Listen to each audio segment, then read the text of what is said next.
Assalamualaikum warahmatullahi wabarakatuh. Halo saudara semua, senang bisa menemani Anda pada podcast KUA Harmoni. Di episode kali ini kita akan ngobrol santai namun bermanfaat tentang puasa dan kepedulian sosial. Dan ternyata Pak Ustadz, puasa itu bukan cuma sekedar menahan haus ataupun menahan lapar, tapi soal bagaimana kita peduli tentang sesama. Dan saudara semua telah hadir saat ini bersama-sama kita narasumber kita Ustadz Rahmat Marasadesi. Selamat datang Pak Ustadz dekat KUA Harmoni. Pak Ustadz, kalau kita berbicara tentang puasa nih Pak Ustadz, biasanya yang terbayang adalah ibadah untuk pribadi kita sendiri nih Pak Ustadz. Tapi sebenarnya apa sih Pak Ustadz hubungan puasa dengan kepedulian sosial? Bismillah, alhamdulillah, wala haula wala quwwata illa billah. Yang pertama kita kutip dari firman Allah. Qala Allah Ta'ala di Quranul Karim pada surat Al-Baqarah ayat 183, Allah mengatakan la'allakum tattaqun, agar kalian bertakwa. Jadi ketakwaan itu akan mengantarkan kita pada sifat kepedulian kita terhadap sesama, terhadap saudara-saudara kita yang terdekat. Jadi akan muncul jiwa sosialnya. Maka Rasulullah SAW bersabda, afdhalus shadaqah shadaqatun fi Ramadan. Sedekah yang paling utama adalah sedekah di bulan Ramadan. Di sini diriwayatkan oleh Tirmidzi.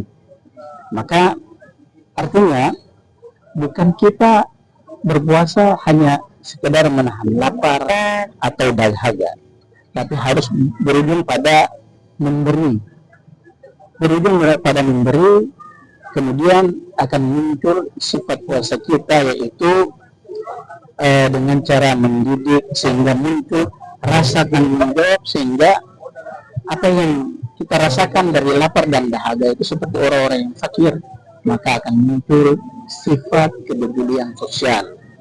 Kira-kira seperti itu. Oke Pak Ustadz, menurut Pak Ustadz ya, kira-kira bagaimana puasa mengubah empati jadi tindakan nyata, tapi bukan sekedar perasaan, begitu Pak Ustadz? Baik. Jadi empati berubah menjadi tindakan nyata itu seperti yang kita kutip dari hadis Rasulullah SAW mengatakan, man fatara sha'iman kana lahu mislu ajrihi. Siapa yang memberi makan orang yang berpuasa, maka ia mendapatkan pahala seperti orang yang berpuasa. Maka dari itu rasa lapar akan mengarahkan kita langsung menjadi aksi sosial. Jadi bukan hanya sekadar omongan atau sekadar rasa lapar dan dahaga. Jadi itulah rasa empati yang diinginkan oleh syariat, bukan sekedar perasaan. Jadi kira-kira seperti itu. Oke, yang terakhir ya Pak Ustadz ya. Kalau di kehidupan kita sehari-hari Pak Ustadz, contoh kepedulian sosial yang sederhana tapi sangat bermakna itu seperti apa Pak Ustadz?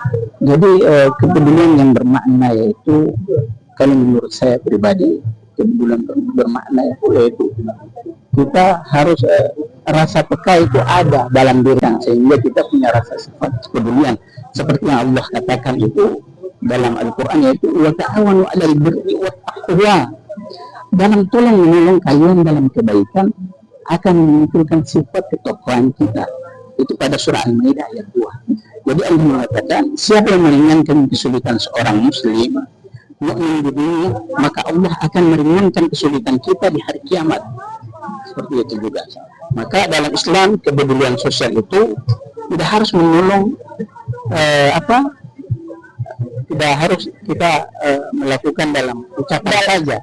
Jadi kita harus menolong dengan pembuktian kita. Berarti dalam ucapan saja, tapi bukan hanya dalam ucapan saja, tapi harus dengan pembuktian. Itu akan bernilai ibadah insya Allah. Amin ya rabbal alamin. Itu. Oke Pak Ustadz, mungkin tadi yang terakhir Pak Ustadz, Masya Allah sekali. Terima kasih atas ilmu yang diberikan, dan saudara semua, obrolan yang ringan tapi penuh makna. Dan semoga setelah mendengarkan podcast hari ini, kita semua semakin sadar bahwa puasa itu bukan cuman menyangkut ibadah untuk diri kita sendiri, tapi bagaimana kita berbagi, ya, peduli kepada sesama. Terima kasih kepada narasumber dan sahabat Harmoni yang sudah menyimak podcast KUA Harmoni pada hari ini. Wassalamualaikum warahmatullahi wabarakatuh. Waalaikumsalam warahmatullahi wabarakatuh. يا عون الغريب